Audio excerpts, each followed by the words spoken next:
think you're a good collaborator? Is it for the very reason you just said? I think I enjoy what I'm doing, and I enjoy watching other people enjoy it as well. I mean, that's something that really it's a real high.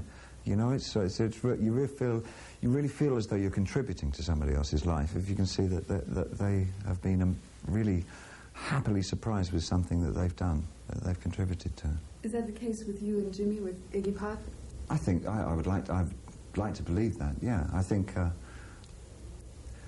you know, maybe we opened up some new avenues and that his approach could be in terms of singing and whatever.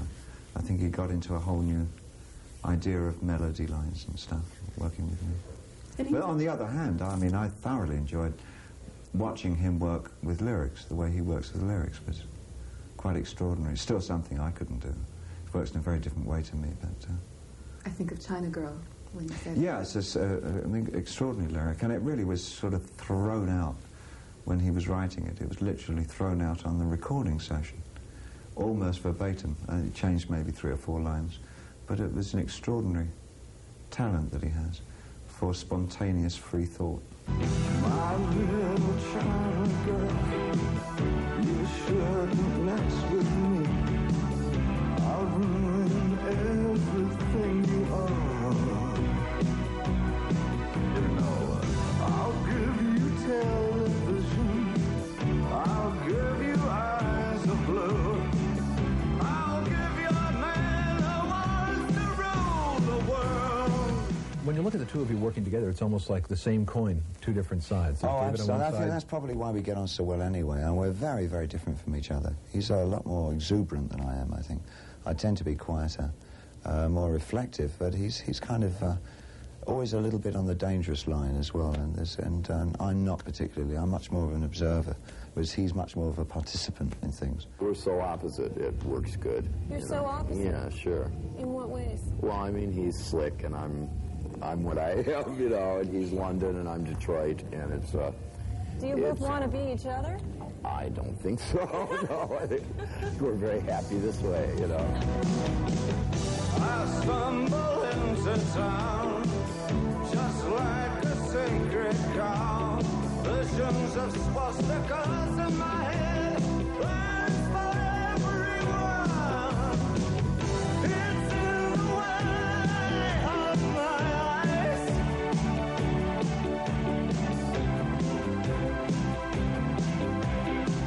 He's been a friend of mine since 1972. That goes without saying. He's one of my best friends, if not my best friend. But as a collaborator, I think really it's been possibly I've made him aware of the qualities of his own voice, which I believe he wasn't really aware of until we really got him singing on Blah Blah Blah. And maybe I was able to let him know that he didn't have to be quite so histrionic in what he was doing physically or with sound, and still have the same kind of weight as a performer and as an artist, that he was in fact a brilliant lyricist, fabulous lyrics, and that he really should never forget the fact that he's a born poet, and that musically I was able to structure things in a way to make his lyrics really work for him. Not that his lyrics didn't work on his earlier things, of course they did, they were marvellous, that's what drew him to my attention in the beginning, but it was just to try and evolve him in a wider way, to make him more accessible, because I thought it was so unfair that he was receiving so little attention when there were so many bands out there that owed him so much, from the Pistols onwards.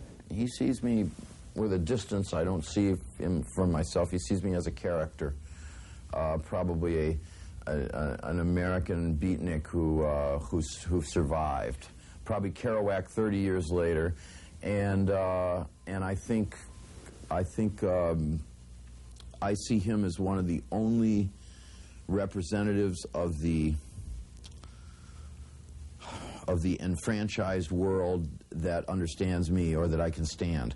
He's a realist from a very sophisticated urban setting. Yes. Who, when I met him in 1970, he already had his plan for media domination or whatever. Whereas I'm sort of an inspired idealist from the Midwest who really has made every mistake in the book, and I sort of just follow my nose. I'm happy if I can create a good song.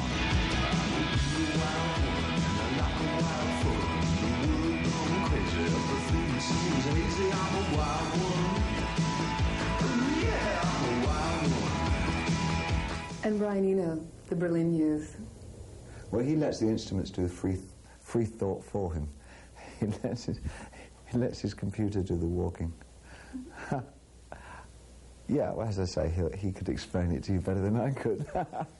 Because he's a much better musician than me. So when it came to playing rhythm tracks, for instance, he played those much better than I did. Mm-hmm. However, I looked after the sort of sound element, the sound end of it, and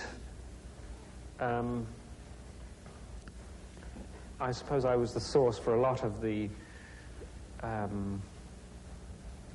voices that were actually used, and finding voices that I thought could be recontexted in some interesting way. Mm-hmm.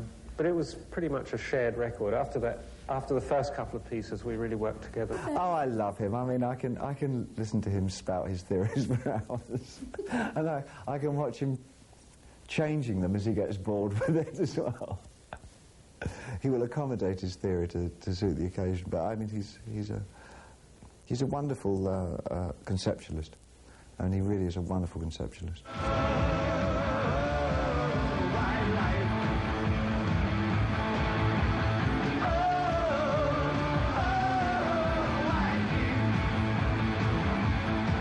I really feel he's becoming a great observer of New York society, even more deeply than he was before. I like his new work a lot.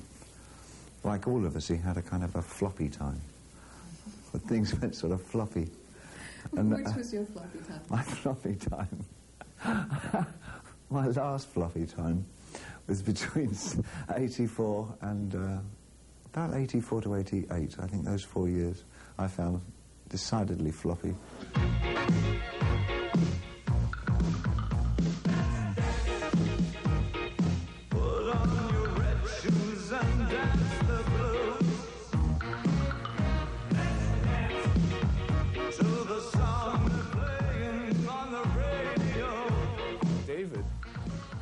Really wanted to be commercial. I mean, he said, look, you know, I want to get a smash. I really do. I want to get a hit record. And it was a little bit shocking to me because I said, wow, you know, David, I mean, let's just make a great record. And if it sells, it sells. If it doesn't, it doesn't. He says, no, that's what I always say. I really want a record that's on the radio and that people buy and that people like. I had all this sort of manic success with Oh Yeah, Let's Dance One More Time, and it sort of floored me for a while there, and it threw me right off course, much more. I mean, I was surprised myself how far it threw me off. And the trouble is, coming out of it the other end, I look back at the 2 albums that I did subsequently, and it annoys me to the very core how I threw away some really good songs. Because there's some excellent songs on those 2 albums, but I always felt that I really gave them away. I let other people do arrangements for them, which I should never have done. They did a very adequate job, more than adequate. A bit too adequate, in fact, sometimes. And it just didn't feel like me anymore. The albums just, both of them came off not feeling like my work.